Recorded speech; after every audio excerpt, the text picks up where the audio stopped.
This is the Kpopcast, and in this episode, we'll discuss Dabin suing DPR, or the, Joe, what would you say this? The DPR label? DPR and their holding companies. DPR and their holding companies.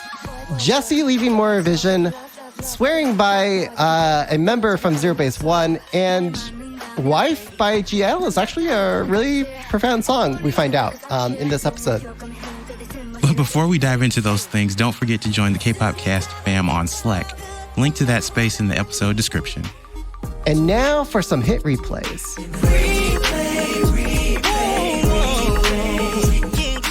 I'm DJ Peter Lowe. I'm Joe from the Kpopcast Slack fam. And I'm Virginia, also known as the Mandarin Mama. And you've got a K-pop novel coming out this April. Oh, yes, I do. Don't forget to plug that, yes. It's spicy. Spicy. Oh, that's the name of the novel? Is that No. The name of the novel is called Elusive, but it has spicy parts of it. Okay, exciting. Okay, we're getting tidbits here and there.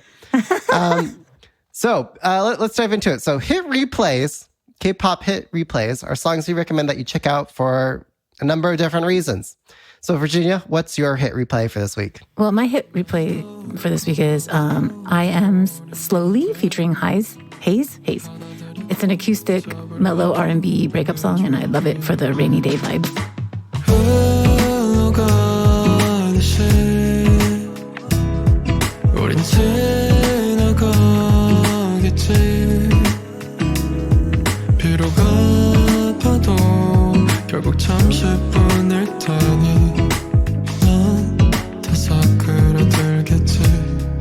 So for those of you who don't know, I.M, also known as Im Chang-kyun, is a South Korean rapper, singer, songwriter, and producer.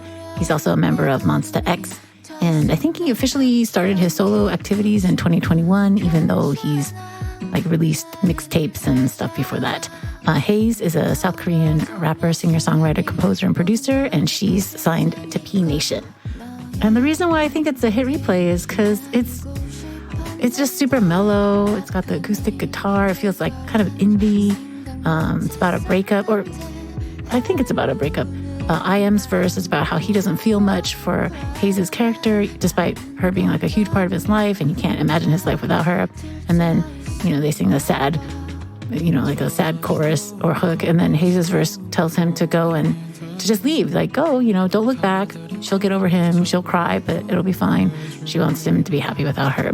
And, it's a surprisingly mature breakup song. It's not bitter. It's just really matter of fact, I think most breakup songs are you fucked me over and I hate you and I hope you die, or, it's super dramatic or or they're oh, I'm so sad, and which, for obvious reasons. But it's just cool to have a chill breakup song. Hey, I get it. You don't dig me as much as I dig you, but let's just cut our losses here. I'll be sad, but I'll get over you. And I feel like that's a really good attitude. I'm sort of disappointed that it didn't end up like Haze's other music video from about a month ago. What is this song called? Featuring artist 10cm. But anyway, that one ended with, seemed to be also about a breakup or respecting someone and letting them go. And then her turning that car that person was entering in on fire. So, yeah, very different direction. But hey, I gotta say, Haze's voice was really good for those calmer, slower, sadder, wintry songs. I think that's her niche. That's her lane. Yeah. I do like her upbeat music, specifically Angeli featuring Dean is one of my favorites of hers. Yeah, same. But this song, she's very good at melancholy and melancholy, slow, sad. To piggyback off of what Virginia was saying, I just appreciate that, I'm always not comparing, but I'm running themes. And this song to me is one step before Where I Want to Be by Donnell Jones, which is it's along this same vein, but it goes into ain't shit territory because it's basically I'm breaking up with you because I'm about to cheat on you, so I'd rather let you go, which this is not. And I love it for that. It's also, compared to I.M's release in the fall, there seems to be more feeling in this. That I said in the Slack that I was a little bit disappointed that this, his solo EP that he dropped in the fall didn't have a center or a core. It was more like, I'm just putting this out to have something out. This has more, this sounds more intentional to me, which I appreciate. Cool. All right, well, let's move it along. So, Joe, what's your hit replay for this week? So, if you've been following headlines in American hip-hop and pop culture, the topic of conversation the last 2 weeks has been diss tracks. So, keeping in that theme, I wanted to put y'all on to one of my favorite recent diss tracks in Korean hip-hop. It is Benjino's Trippy.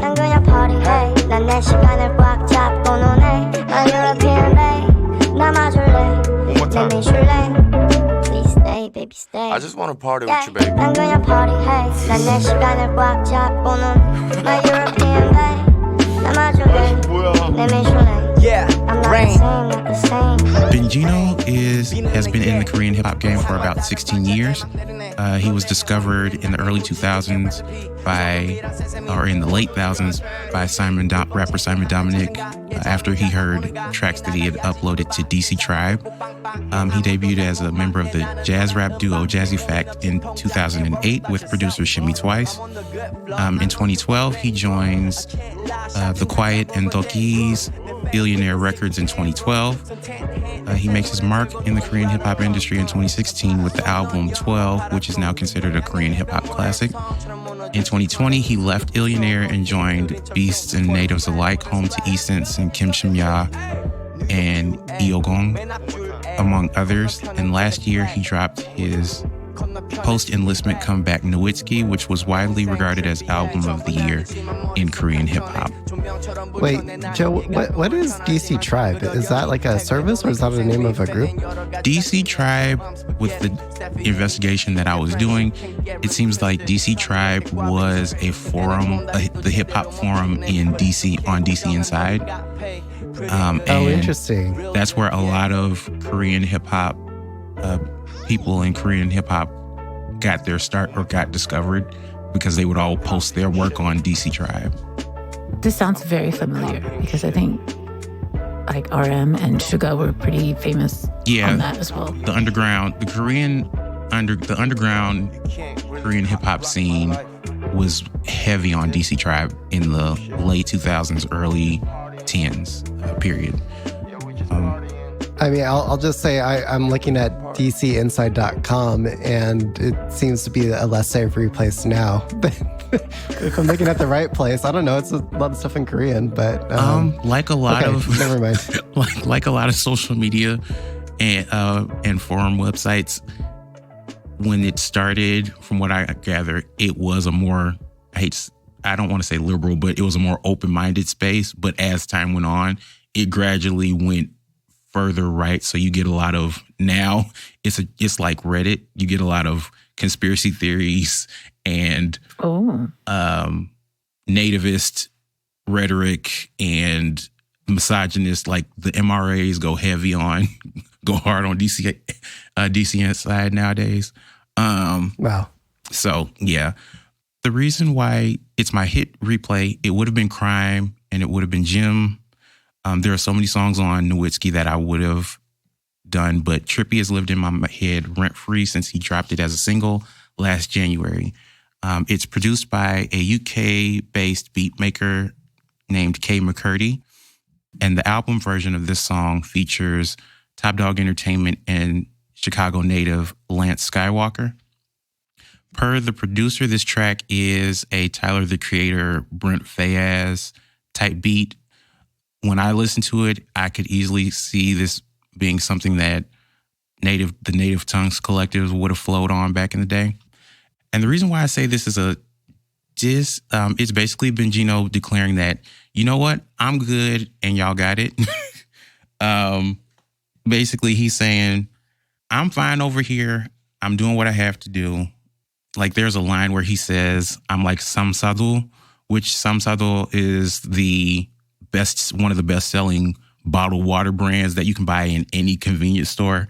And he's saying, like, y'all were looking down on me when I left, and I'm still out here selling like hotcakes, so I'm good. It sounds like he doesn't name drop, but it does sound like the shots are for DPR, The Quiet, and Illionaire Records. And on the original version, or the single version from that he released last January, he declares at the end of the song that, you know, all that trend chasing shit is over with. I'm not copying, and I'm not trend chasing anymore. I'm just doing me from this point forward. It's interesting that he has to say that publicly. Like, he can't just do it. He has to put it in a song. Like, maybe this is him manifesting. Yeah. Well, is it real unless if you've told people on social media? Well, like, here's to Gauntlet Drop. This is one of the things about hip hop is basically you can say stuff off. Like, one of the things that the elders in hip hop in America would say is, like, if you got a problem with somebody, put that shit on wax. As we saw, like, last week, people did, and it's also very humble. It's basically just him. It's a return to form because it is like a jazz rap type song, but he's kind of saying, you know, I return to my true self, which is like a chill, laid back guy, and I'm doing fine. I'm making numbers. I'm still selling records, and y'all seem to be struggling. Now, when he dropped the song, this was kind of a rumor going around the Korean hip hop community, but DPR in 2021 leaves Korea and comes to the United States. And the rumor was that he was doing that to dodge being charged with tax evasion.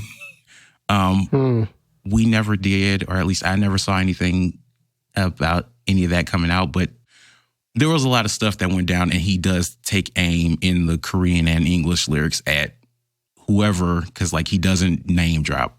But the way the time, once more news started coming out and he left Illionaire and goes to BANA, stuff kind of, 2 and 2 kind of got put together by a lot of folk.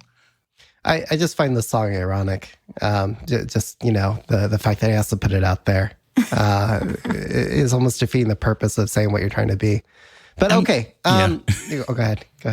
I mean, but that is a tenet of hip hop. It's like, you know, it was really kind of mellow, you know, like it was really pretty chill for a diss track. And like, I think Peter pointed out that there's no obvious hook. Yeah. Oh, yeah. It's just a long verse. Rap after rap after rap. Yeah. So I think it was tough for me to listen to, not because it's bad or anything. It's just, you know, after a while you get trained, right? And I feel like, I think it was just a little hard for me to follow.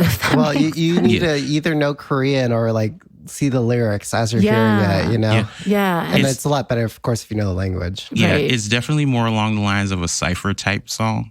Like there is a hook that he repeats at the beginning and the end of the song, but it's like ciphers are definitely like a spoken word where it doesn't go back to a chorus.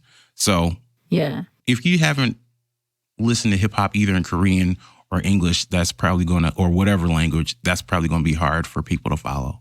But I think y'all should check it out anyway.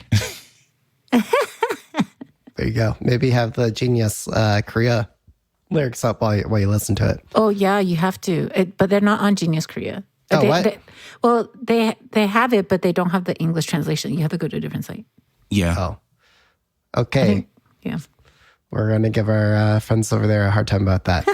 Okay. I'll move us along. So my hit replay, I guess we were deciding between various options on a site for this episode, and we landed on the song with the super weird wonky lyrics, brought to you by none other than Jun So Young, for G-Idol's Life. Cook cream soup, taste is Coco Loco. Want me your white, but shit is I clean your room, it's a twinkle twinkle. Want me your white, but shit is It's a doop doop doop 나의 tongue 살쪄 touch 너는 blue blue blue. All right, so if you don't already know, Yoja Idol is a girl group from Cuba Entertainment. It used to be a sextet until Sujin left the group in 2021. And I think this is really funny that this made the Wikipedia entry for the group. But quoting it verbatim, unlike most K-pop groups, Yoja Idol are directly involved in the creation of their music. In particular, Soyeon, who has written and produced the majority of the group's songs. So yeah, I think like if I had to sum up G-Idol songs and like in a single emoji, it would be the wonky face, because their English lyrics are so weird and like nonsensical. But I think people have come to like it. Like, you know, with their song Queen Card last year, you know, my boob and butt are fly, but like which boob? You know, like is it the left boob or the right boob? Who knows? It's important. Yeah. So I think we kind of had that with this new song by G-Idol, or Yoja Idol, their song Wife. So it has lyrical genius, such as, I cook my cream soup, tastes Coco Loco. I clean your room, it's so twinkle twinkle. And then, I don't know, it's just really weird lyrics. Want me your wife, but she is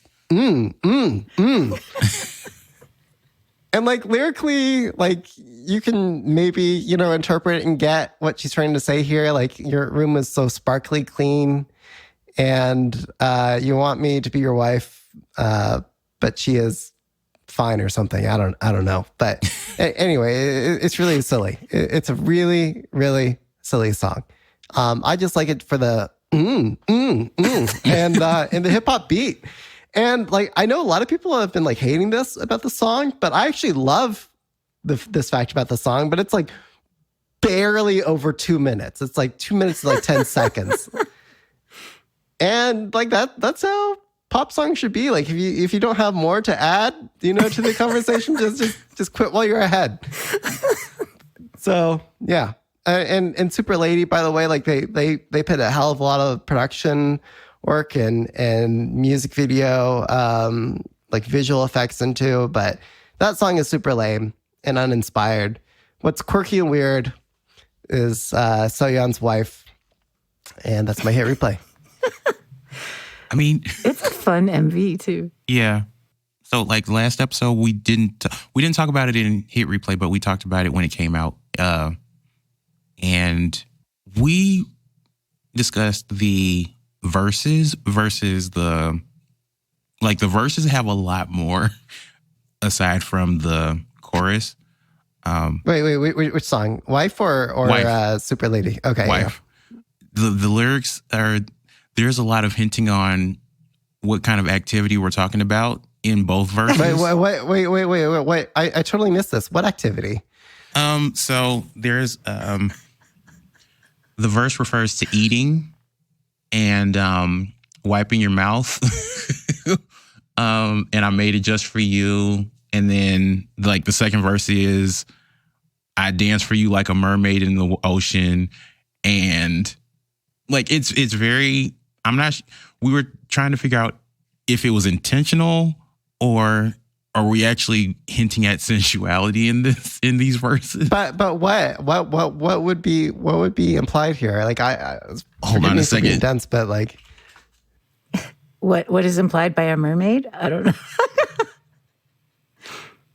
It actually just reminds me of some of the like stereotypical broken English, if that makes sense, like in like Full Metal Jacket or whatever, if that makes sense. Yeah. So I can see why you could get the impression that they're talking about. Well, okay, so I'm looking it up on Genius Korea right now, and the Genius annotation says, "Wife tells the story of a traditional housewife serving her husband and seemingly treating him like a man-child." Yeah. So the song is a satirical take on traditional gender roles that once used to consider women to be only useful after they were married, by making heavy use of provocative innuendos. Yes. Oh, there you go. I-DLE also mock the overtly sexual male gaze and indirectly touch on the objectification of women. Okay, so they really are trying to say something profound with that. And they further drive that home in the video, because I brought this up where they dance, but they don't sing. So I'm pretty sure that's hinting at the Korean wives are to be seen and not heard. Interesting. Because they don't lip sync at all in the video. And they're very that is you're right. fascinating. and they're Yeah. very covered up. Yeah. The clothes are baggy. It's nowhere near as I kind of see where they were going with Wife and Super Lady, because they're so covered up and they don't sing or lip sync at all in that video. And then Super Lady, it's tight, short Mugler bodysuits, long hair, and just being powerful. And like, yeah, the song kind of fell flat, but that was the foil. Super Lady is the foil for Wife. Oh, I like the song even more now. Yeah, and just to wrap up the last sentence from Genius Korea, they write, the song is also highlighting the importance of the women in the relationship, while also illustrating how this type of relationship dynamic is a one-sided one and only benefits the man. So Snaps where snaps are due, I believe, is what the young people say now. No? Joe's like, please stop talking. No, it's not wait, that. so wait. So while I've got you guys on this topic, why the green hair? What does that mean? The green hair, I have no idea, because I was wondering if it had something to do with the way Korean women wear their hair after they get married, but Korean women don't wear their hair that short anymore. At least, they wear their hair long, or after you hit a certain age, you get that perm. I think it was Listen, I'm at that age. But you're cool. That's the thing. That's the difference. I think it was just to play off the album cover or the single cover. Oh. Wow, Joe, you're making me like this song for the actual proper reasons. Yeah, right? And not like the stupid, nonsensical ones. Yeah. It totally gave me Kesha vibes. So I was like... Well, see, the funny thing is, Kesha did the same, even though we have to look at her music through a different lens now because of the allegations. The producer, but her music did the same thing. It was silly and nonsensical, but if you dug down, she was actually, she was writing. Yeah, she was subverting, flipping it. Yep. Okay. Well, let's move on, guys, if that works for you guys. Sure. All right. So Kpopdances.com, every week they update with the most popular covered K-pop songs on the internets. So just to read off the top 10, coming at number 10, we've got Rise's Love 119 or 119. I don't know how you say it. Next, we've got G-Idle, Super Lady. Predictably, they're up there. At 8, we have NMIXX Dash. Number 7, we got ITZY's Born to Be. That's still on the list. No surprise, AT's Crazy Form. We've got Vivi's Maniac still up there. Well, Seraphim, Perfect Night. Baby Monster, Batter Up. And in second place, we got ITZY's Untouchable. Actually, I'm surprised to see Untouchable that high up there. And you guys want to guess what's number 1? Well, I'm not surprised about Untouchable being up there because that is a jam. But I'm going to say, going off the last 3-4 weeks, it's still going to be aespa's Drama. Ding, ding, ding. You are correct. That's it. That's such a good song. Is it though? I mean, oh my God, okay what song. are you talking about? It's good, but I don't think it's great. No, every time it comes on my Spotify playlist or whatever, and not the one I made, right? But you just listening to Spotify, I'm like, what is that song? The song is so good, and I look every time. It's aespa's Drama. Yeah, it's not very on brand for them. I think the best part of the song is just honestly the deep sense that they've got in the very intro. I cannot make it with my mouth, but you know what I'm talking about. Anyway, yeah, it's a good song, and it mashes up really well with I'll say, oh my God, what's the name? Baby Monster's Batter Up. Oh, Yeah, those two songs were made to go together. that's a pro tip, everyone. Yeah. Okay.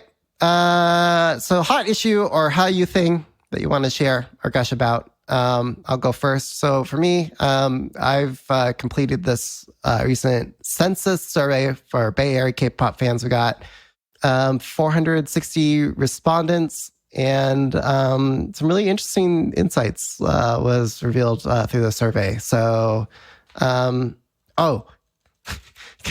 I share one of them? Yes, please. Sure. I mean, what's interesting to see in this census is just like, what generations are popular among the fans, where everyone's located, how much they're willing to spend on merch, tours, concerts, and which local K-pop events and retailers and stuff that they're going to. But in addition to that, there's also a section for like ranking, favorite groups. So of Bay Area K-pop fans, here, I'm just pulling it up on my end right now. Oh, by the way, like Gen 3 is like everyone's favorite generation by a huge margin, which I was really surprised to see. Okay, so you want to guess who the top 3 favorite groups are for the Bay Area? Oh, probably like what, BTS, Stray Kids, ATEEZ? Yeah. Right, Joe, you want to take a guess? I was going to say BTS, Blackpink, and who's the third? I'll go out on a limb and say Monster X since it's Gen 3 that's... Oh, Yeah. that's true. Gen 3. You said Gen 3. Well, Gen 3 is the most popular, and certainly there were a lot of armies who filled out this survey. But surprisingly, let's see, 1, 2, 3, 4, 5, 6, 7. BTS was only number 7 on the most popular groups in the top 3. Right? Yeah, coming in at number 3, it was actually 17.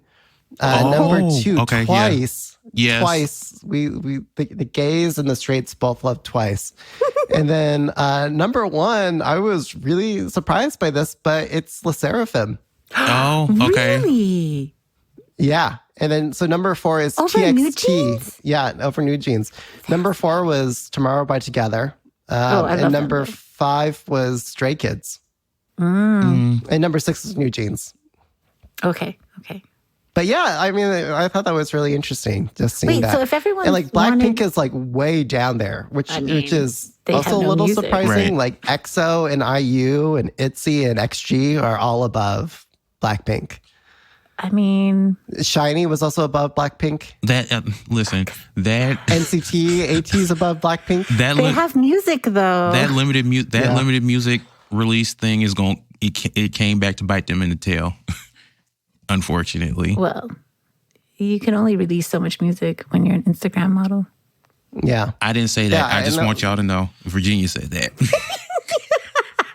I guess one other universally interesting finding from the survey is that like there was a question here like, hey, what influenced your decision to attend a local K-pop event? And like by like a ridiculously huge margin, there were 2 things that influenced everyone, which maybe is no brainer. It's like distance from home, and then also like what daytime of the week that event is. But the question or the variable of if idols or industry representatives will be there, in other words, like will you see idols on site? That actually was not important to a lot of people. What was far more important to respondents was just a chance to meet other K-pop fans, and if they can buy K-pop merch and the music, and if it was less than $20 to attend. Dude, that's so wholesome.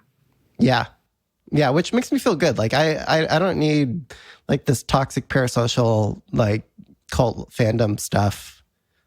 I don't know. Maybe you still get a little bit of that. But like, you don't need people fighting over each other, like climbing on top of each other to be like, idol, witness me. Like, you don't need to be seen by your idol. I don't think that's what's driving a lot of I'm sorry. I want to be perceived by Min Yoongi in every part of my body. I don't like. I love all of my favorite musicians and artists, but I do not want to be. Don't want you to know I exist at all. What? Yeah, I'm good not being known by like my if idols. if Beyonce or Monsta X knew I existed, I'd have to literally delete any type of social media because y'all know how people are. Okay, fair. I just notice me, senpai. No, please don't notice me at all. Well, I don't want other people to notice me, right? Like I don't need that sort of drama in my life. Right. But, we could be low key. we could creep and be social. Right? Wow. Friendship on the creep, on the QT. Right. We could be a sneaky link. A sneaky link friendship. Wow. I mean, I'm married. I get it. That's cool. Where do you even have the time for that stuff, Virginia? I can't even think about it. Like, I don't know. We're writers. You have more children than I do. We're writers. Writers are very, like, you'd be astounded by the stuff that comes up in our heads over the course of a 24-hour period. And I'll just leave it there. Okay. Yeah. People just need to clear my Google search if I die. They'll be like, she's crazy. Okay, moving on. Joe, what's your hallyu thing? Hit replay, hot issue. Or not hit replay, hot issue. So my hot issue is rapper and singer Dabin, formerly known as DPR Live, announced that he is suing his former label DPR as well as their subsidiaries, as well as former CEO Scott Kim for playing with his money. So last January, the former CEO of DPR, Scott Kim, resigned for unknown reasons.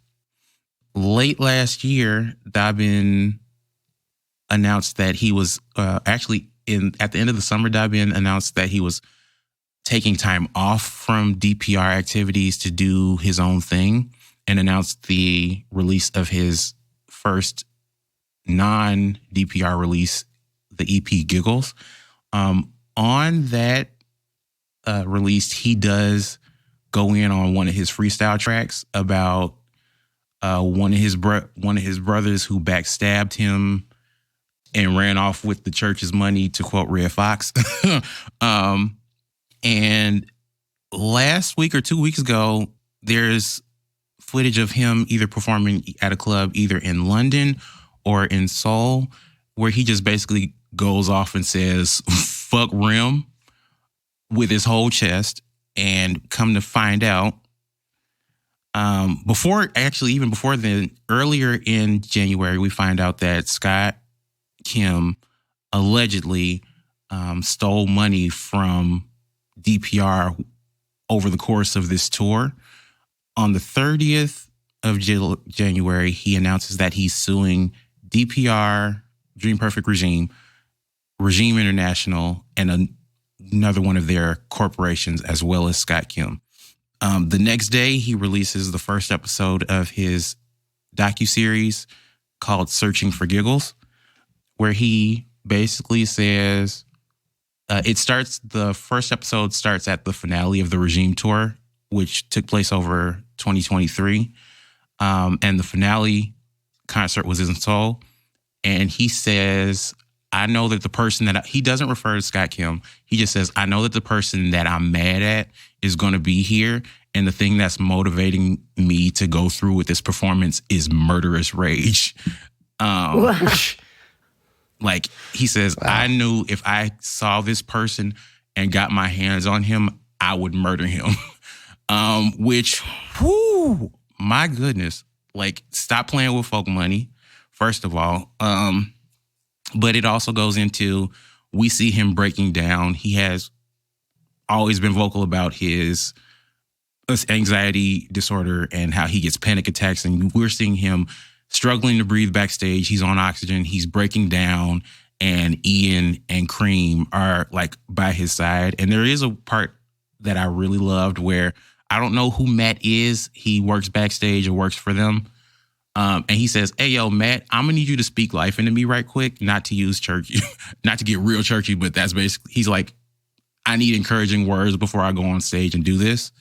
But, and I know he and Ian and Cream said it's all good between us. But now that we got lawsuits, like I'm trying to figure out how do you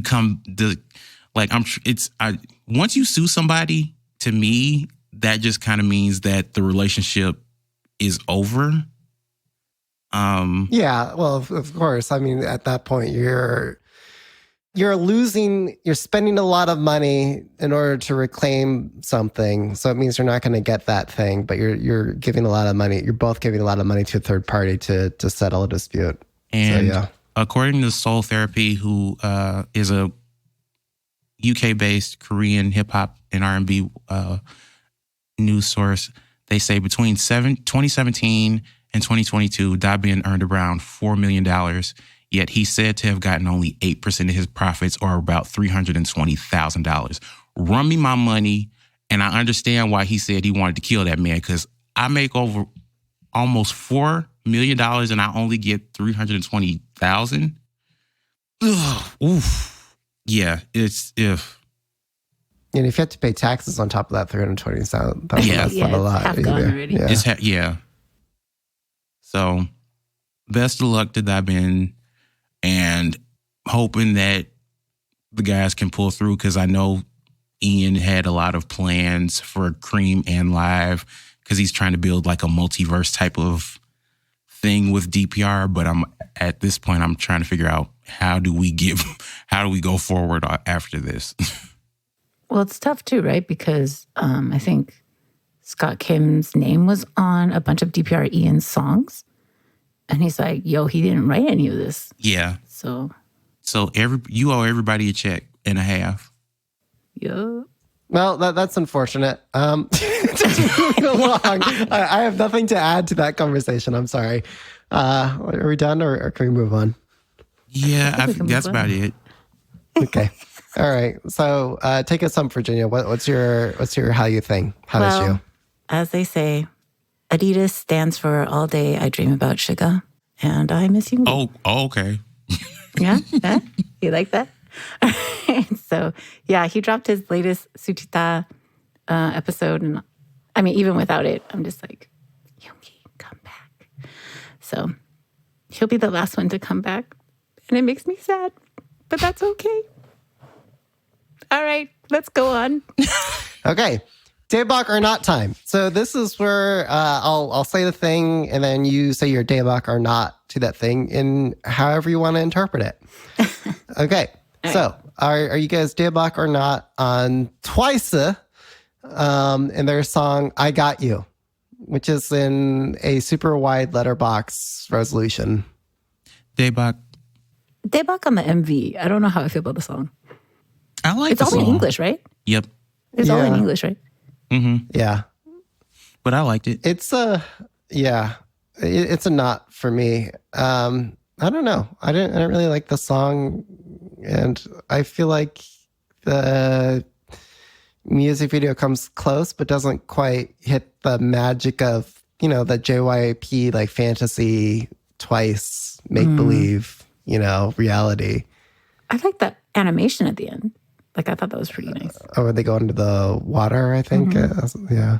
And I think a lot of their later releases seem more mature, and I'm wondering if that's what it is. Also, this is a pre-release. This isn't the actual single, so I'm not putting too much pressure on it. Like, we might get the typical whimsical Twice theming with the actual single release, or album release. But yeah, I've needed some Twice, so I got Twice though. That's why it's Daebak for me. Yeah, it does have that really high BPM beat that I feel like I get with a lot of Twice songs. Like when I'm DJing K-pop nights and I'm like somewhere in the 150, 160 BPM range, you look at what songs you can play in that same space, and it more often than not ends up being like, what is it? The Is Sana Gay song? What is it? Heart Shaker. There we go. That's the name of the song. Twice's Heart Shaker. or what else? I don't know. Signal, if you're going really fast, if you like close to 200 beats per minute. But like, I don't know. It's on theme for Twice, but I just don't like this song. Okay. Are you, Daebak, or not on IU's Escape from Cube Entertainment music video? Love Wins All. Daebak. Daebak. Yeah, it's not for me. I don't know. Like it's like, don't get me wrong. Peter's I in his completely Grouch era. understand like the symphonic like harmony like is the perfect like canvas and frame for IU's spectacular vocals. But like it is like so ballady ballad, and that's not my jam in K-pop.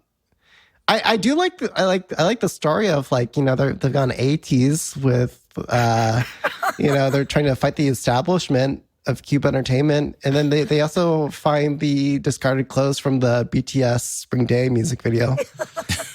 It's actually apparently it's an actual Holocaust thing.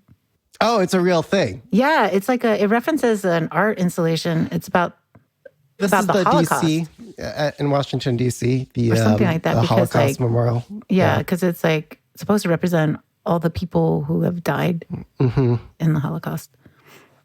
But yeah, So no, I see this what is you're like all saying. the people who have like died to like slave contracts by Cube Entertainment. Is that what it is trying to show me here? I don't know about that, but I see what you're coming from, because when I first heard it, obviously I saw it with the MV, which just sobbed because and then I watched it again like an idiot, also sobbed again. But I didn't know whether I liked the song because of the MV or whether the song itself was okay. You know what I mean? But I had it on like repeat all weekend and stuff. It was really, I think I enjoyed that sort of cheesy ballad type of thing from IU, but like it has to be a certain type, and I think this is that type. Okay, really quick. What's y'all's like favorite IU song? Oh, now every single IU song has just flitted out my brain because you asked me. She's done a lot of good stuff, but you know, like I like her OGs, like, you know, Good Day and whatnot, where she like really pushed like the boundaries of like what's humanly possible on like a vocal scale. But for me, it's Last Night's Story. Yes. Like the 60s, late 60s. It's like a French rock. It's like a French rock, French rock is 60s right. French rock sound. Yeah, I love that. It's That was really fun. that one, and it's a song from her first Japan release. I can't remember the title of it, but it's produced by Terry Lewis and Jimmy Jam, who like all you got to say is Terry Lewis and Jimmy Jam, and I'll listen to it automatically just because like I grew up on Prince and Morris Day and the Time and them. So like the fact that IU and them were able to make something, I was just like, I don't know how this works, but it does. So I'll post the song title in the Slack when I remember it. Virginia, do you have a? I don't. The only thing that comes to mind is 8, but that's only because of Suga. Yeah, no, that's a good one. I play that song sometimes at BTS events just because of the Suga feature. But yeah, I'm sorry, IU fans. yeah. Hey, Beep if I is can a make great everyone one. like, yeah, that's another good one. But I just want to make everyone uncomfortable and angry for a minute. Like I'm going to remind you all that there is a music video teaser for IU's song Jam Jam. And it looks really good based off of the teaser. You see her like making a jam, and then at one point you see her running in slow motion away from like a hurtling sandwich with jam on it. And there was going to be a music video for this song, and it just never came. Oh, this is your Roman Empire? Yeah. Yeah, basically. I use Jam Jam. I would revise my favorite song by IU and say it's Jam Jam. That's my favorite song by her. Yeah, we never got a music video for. By the way, IU was also, hang on, where did she rank on the Bay Area K-pop list? You said she was like 6 or something? 1, 2, 3, 4,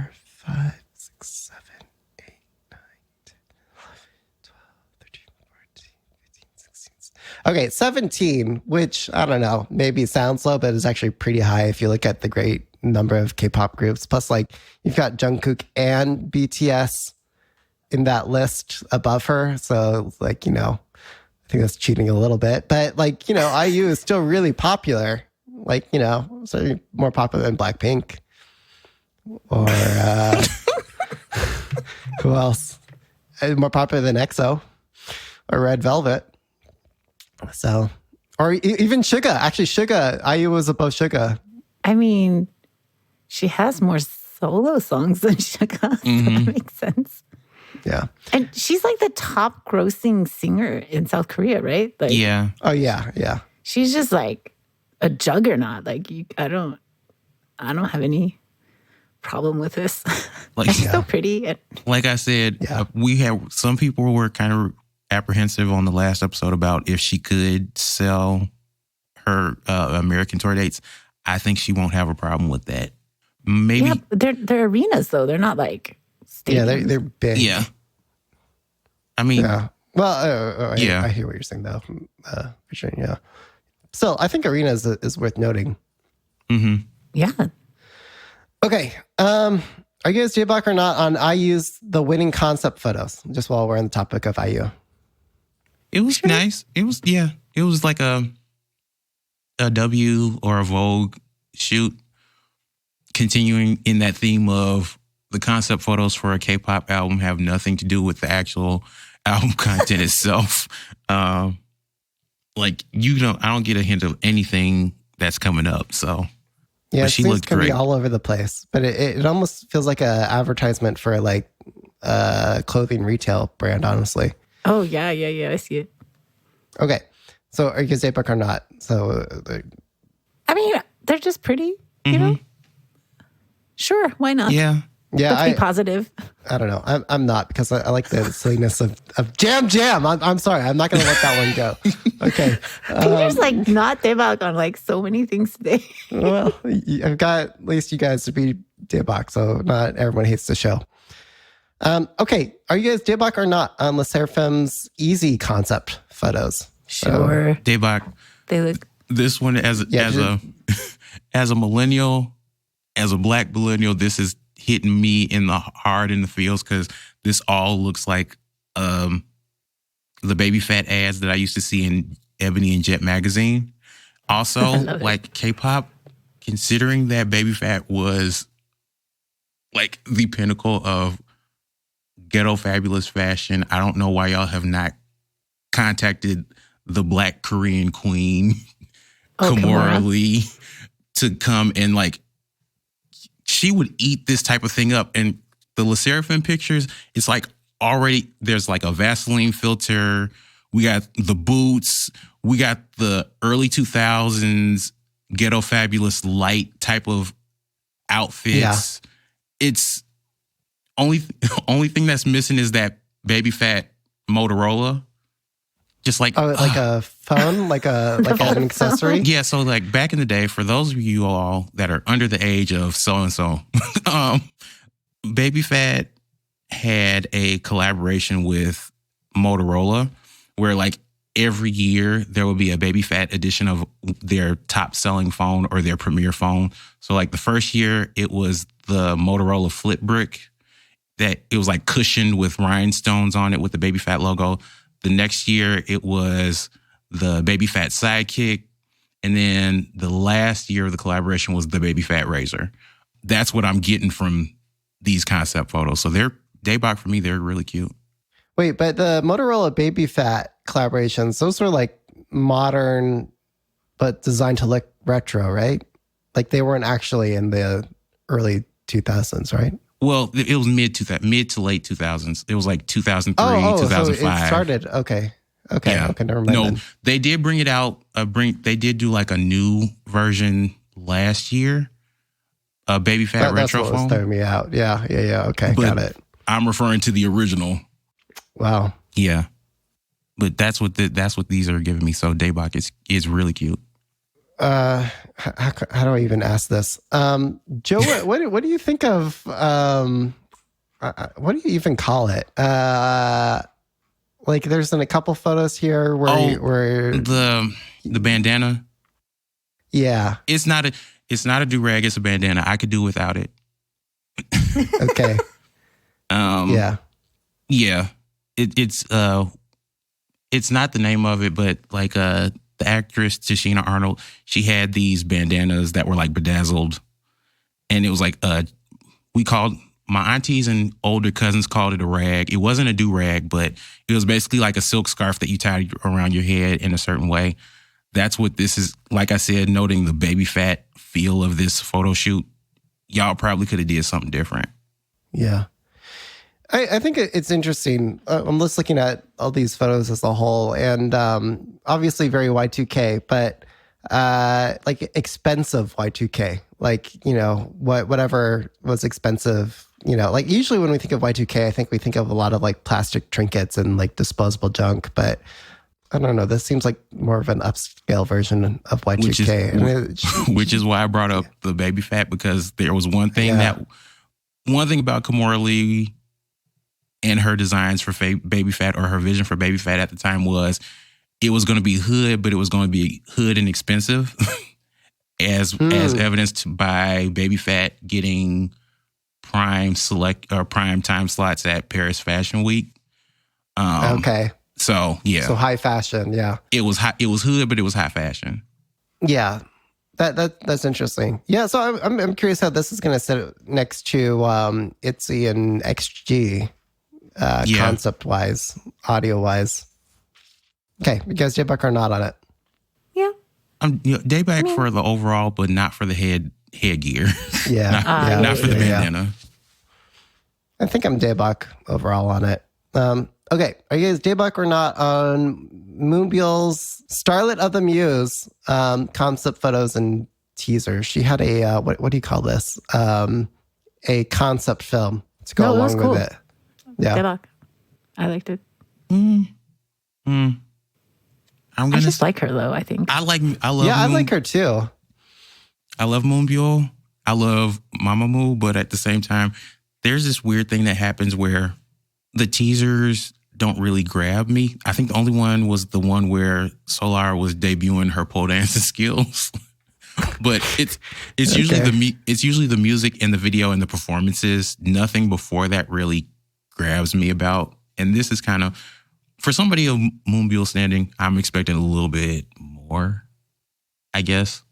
It seems understated, too understated to me. So it's a not for me. Yeah, it's not for me. It's just a little too out there. I don't know. I think I was trying to be a little too artsy. Like, don't get me wrong. I really love Moonbyul. I love her concept and her sound, generally speaking, especially when she's wearing more masculine, sharper, narrower outfits. I think that's like a really good look for her. And she's got a couple of that in these teasers here. But if it's like, I don't know, an album where she's like, let me show you the real me, it's like, okay. Like, I don't think I'm going to like it. Clearly, I am like super positive today. I'm glad. I'm glad you are, Virginia. Okay. Are you guys J-Buck or not on Blitzers auditioning for Britain's Got Talent?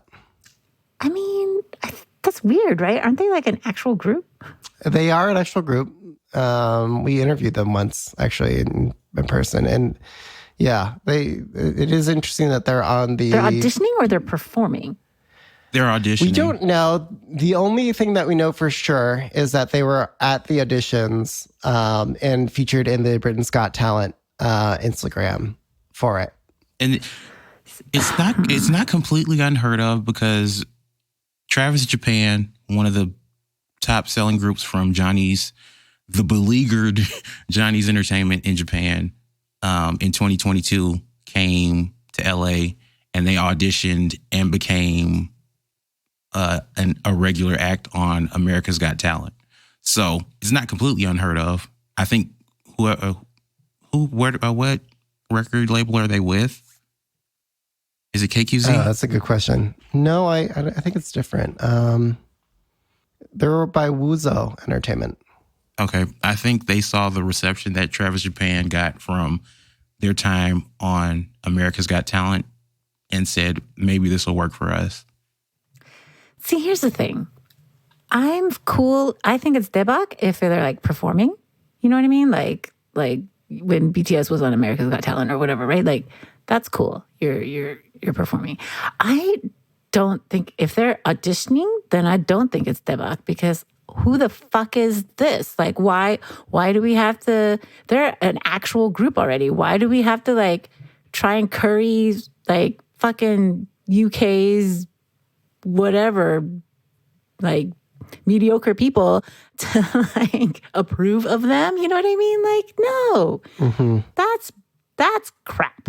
Like they're legit already professionals. I mean, I don't know anything about them, but like if they're already debuting, like why the fuck are we pandering or like why do we need Britain's like okay, if that makes sense, you know, like although I understand where Virginia's coming from, but I also had the same feeling about G-Soul going on The Voice Korea. I was just like, this is G-Soul literally The Voice, right? But and I understand you're a professional and everything, but why do we have to act like? And I guess I don't want to sound disrespectful to all other people that go on these shows because pretty much everybody that goes on, aside from the people that are auditioning to be bad and have their like 5 minutes of fame, pretty much everybody that's gone on America's Got Talent or Britain's Got Talent, for the most part, is professional or they're practicing whatever their talent is, like whatever their field is in, be it music, magic, etc. They've been working in that field for a long time. I definitely think that the studio they've already heads earned their rights. Yeah, like it's what you're both saying. It's like these guys have jumped through the hoops. They've already proved themselves. But I think they saw what happened with Travis Japan and the bump that they got because like Travis Japan's music, which was big for J-pop because their music went crazy once Johnny's uploaded their music to Western platforms. So, yeah, I think they're just looking to get on this just like you'd get on Shark Tank. You don't necessarily try to get on the show or Shark Tank necessarily for the funding as you are looking for PR. So the same thing here. I think it's very funny that all the comments on the Instagram post are like, what are blitzers doing here? And like multiple people are like, why are blitzers here? Like blitzers being here was not on my 2024 K-pop bingo card. ... Why is blitzers here? Hello. These comments are so funny. Okay. So yeah. I don't know. I'm daebak if it ends up working for them, I guess. I don't know. Yeah. Whatever. Okay. Are you guys daebak or not on Ayeon, if I'm saying her name correctly, returning to Baby Monster when Papa YG said, like, this was actually a part of his plan and she's going to be recording with the group? I mean, I kind of figured she was coming back because, I don't trust young Hyun-suk any further than I could throw him.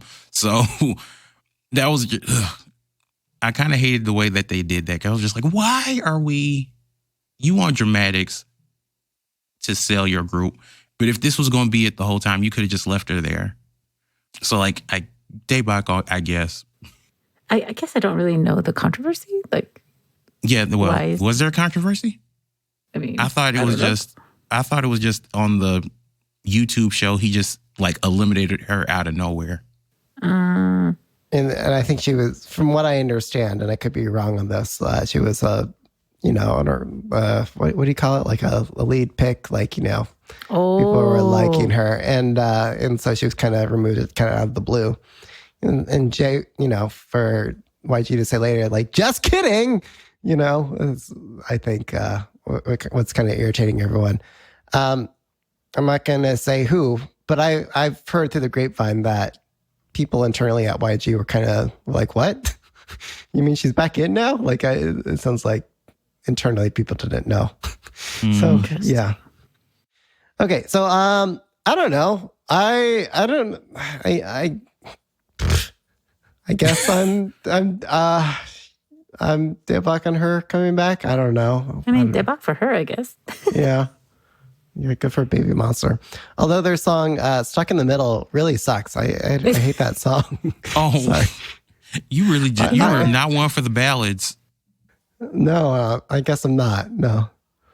Or when like, especially if there's a ballad and then in like the third chorus, they like pitch it up a half step in key. And then they like, repeat it. Yeah, that is the worst. How do you even stand listening to Asian music? Isn't like I was like, that third act, DJ, I just mix out before it gets to the third chorus. I just that third act pretend that never modulation exists. is like a foundation of Asian ballads. No, I just And pretend Christian it doesn't music. exist. No, it's Yes. like no. I'm so glad that the songs I play do not do that. I actually play liked to the second chorus. I liked it. I couldn't tell you what it sounded like at all. So I have no idea. Okay, are you guys J-Buck or not on Enyeon returning to Baby Monster? Sure. Why Yeah. not? Okay. All right. Are you guys J-Buck or not on Jessie leaving More Vision? So this is J.Y. Park's. No. I'd say it's more of a WTF Right? than a. Like, I mean, say what you will about like Jay Park. I feel like at least his label's not bad, right? Like, you know? And like she's leaving like really quickly, right? And then she left P Nation. So at first I thought she left P Nation because, you know, Psy is supposed to be like notorious for being like a perfectionist. And so people end up with like stuff in the vaults forever, right? But now I'm like, maybe it's not him. Yeah, I don't know. So just remind everyone what was it? Jessie signed with More Vision in April of 2023. And in December, there were rumors of there being discord between Jessie and the label. And then both sides denied the report saying that there was no discord. And then in, just a month, 2 months later, they terminate the contract. So that's kind of the history. I would also theorize that like it's not Jessie necessarily hating More Vision as much. I think she might be having like a soul searching moment following Gum, and I think maybe she's trying to find herself. That's true. Yep. I mean, she did say that she was feeling bad about like how some of her stuff was like she didn't think it was appropriate for little girls or whatever who look up to her, right? Yeah, and we talked when Gum came or when Peter brought it on it as his hit replay. We were talking about something like that, and I was like, she's kind of having because she they said it was like due to exhaustion or something, but she cut the promotion of Gum real early, and then not too long after that, that was when the rumors of her potentially leaving and there being discord between her and Jay at More Vision started coming up. That's when they said, y'all crazy. It's nothing but love between us. Now we're at the end of January, beginning of February, and they're like, yeah, it didn't work out. So, I mean, there might not be bad blood. It just might not work out. No, right? it just might not have worked out. Yeah, I think like Jessie, maybe she's really contemplating her career and like just where she wants to go as like, a grown up. Like, does she want to be an entertainer even? Yeah, she wants to have babies, right? Well, she better act quickly. Ooh, come on. Wasn't she on like Bam Bam's thing for like freezing her eggs? And Bam Bam was like, how do they get sperm? Do they cut off your stuff? And you're like, Bam Bam, oh why? my God. Bam Bam, how old are you, sir? Like, what did they neglect to teach you when you became an idol? But I mean, well, would she get like a surrogate? Maybe, I don't know. But I'm just saying it gets harder and more expensive. No, it does. It does. Like, it does. I think maybe. Yeah, she said she got her eggs frozen, right? So Yeah, I'm trying to figure out maybe if she just comes back as a singer versus a rapper, because I kind of hate when people say rap is for the young. Anybody can, if you are good at your craft, you can rap for however long you want to. But I think maybe she's trying to figure out how she can, and Ashley said this about like Korean American idols or Korean people who grew up in America, how they are struggling as they get older to find support, because you grew up in a place where as the older you got, there was still a market for you. And for a lot of older acts, like Korean American, unless you're like straight Korean, there's not really a lane for you. And that's kind of why we thought More Vision would work. And it turns out that it didn't. So best of luck to her. I mean, I could see her like re-signing being a possibility in the future too, with More Vision. Okay, Daebak or not? No. Not. I'm Daebak on Jessie doing whatever she wants to do. Okay, that's true. Oh, well, That's yeah. true. Got you. Okay, all right. Are you guys Daebak or not on Chaebol Baby, aka Nepo Baby, joining Tendy's new Black Label group? The rumors of this. So sorry, the member in question is what is her name? She's the granddaughter of the CEO of Shinsegae Group Chairman Lee Moon-ki, daughter of Chung Yu-kyung, who's the president of Shinsegae's department store business, which, for those that don't know, Shinsegae is like the Bloomingdale's of South Korea. Right. Sorry, and the member is Annie Moon. Annie Moon. There we go. Annie Moon. Okay. Yeah. Yeah. I'm not going to say, I won't say not, because I was a Sunny. Sunny was one of my, well, like in most of my multiple biases, I was a Sunny bias. And like, Sunny is the Chaebol baby, if we're going to talk about it.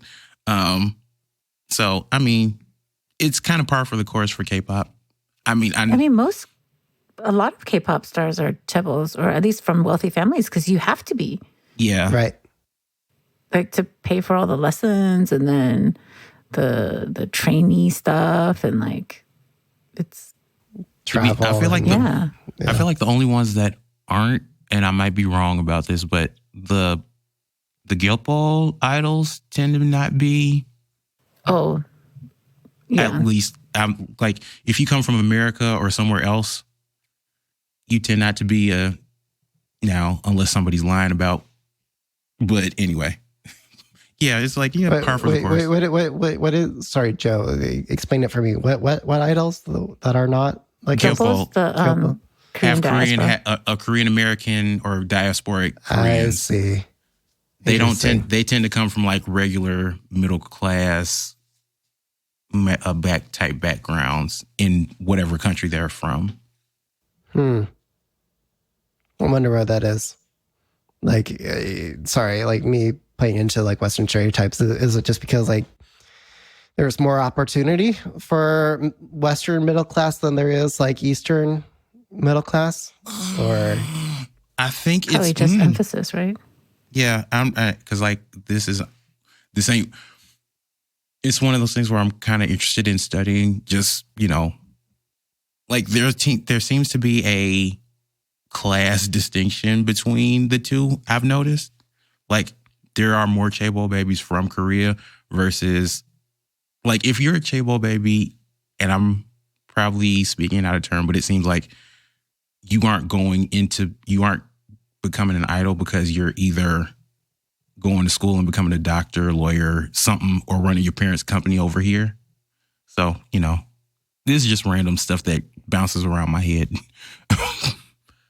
okay, last two items. ZB1, Zero Base One, swearing at the end of a fan sign thing. So evidently, there was a dispute between a fan saying that Ji-woong sweared at the end of a fan exchange, and the label is saying that seems to be digitally altered media and not the real thing. So, what do you guys think? I mean, what would we be debugging about? Like, Yeah, I think it's not all around. Yeah, It's dark place every way. yeah. Okay, moving on. Kakao's hostile takeover of SM Entertainment / will SM Entertainment exist in 2025? In name only, it's looking like. I am Daebak on SM Entertainment kicking the bucket. Yeah. Virginia? I mean, it sucks, man. Not. Okay. All right. last item. Super crazy concert, or crazy super concert, excuse me. So the LA concert, not to be confused with Camp LA, has announced that it is rescheduling its tour because it had heavy rains in Southern California, which, you know, for people from Los Angeles, if it drizzles a little bit, they forget how to drive and function. But yeah, so they're saying it's not safe because it's raining in Los Angeles. Daybach or not? Not because people pay good money for it, but like, what can you do? Yeah. What are you gonna do? Beef with weather? Yeah, I think the claim is highly suspect. I don't think the stadium was flooded by any means. Oh, yeah. It would have been a pretty okay concert, but I think this is their out to cancel the concert because things were not going well. Because they've had rumors, right, that it wasn't going to do well, or people are canceling or something. Like, Yeah. So this was their excuse. Yeah. Mm-hmm. Why not just say I feel like nobody wants to be like Immortal Songs over the summer, where we kept hearing about how bad it was going to, not bad, but how low the tickets were selling or how slow the tickets were selling. And nobody wants to just come out and say, okay, we're either going to move to a smaller venue or we're going to cancel. Yeah. So anyway, I think it's just funny. This is a recurring trend of like some new unheard of group creating a super concert of multiple K-pop artists and then it being fraught with issues because they don't know what they're doing. So anyway, I'm debunking it being canceled. There you go. Yeah. I'll do that too then. Debug. Yep. Okay, let's wrap it up. So where can people follow you online? People can follow me at the Mandarin Mama on Twitter or Threads or Instagram, and or sign up for my newsletter at mandarinmama.com. And you can find me on the Kpopcast Slack, as well as on Instagram at Journalistic Joe, Journalistic JOE, all one word.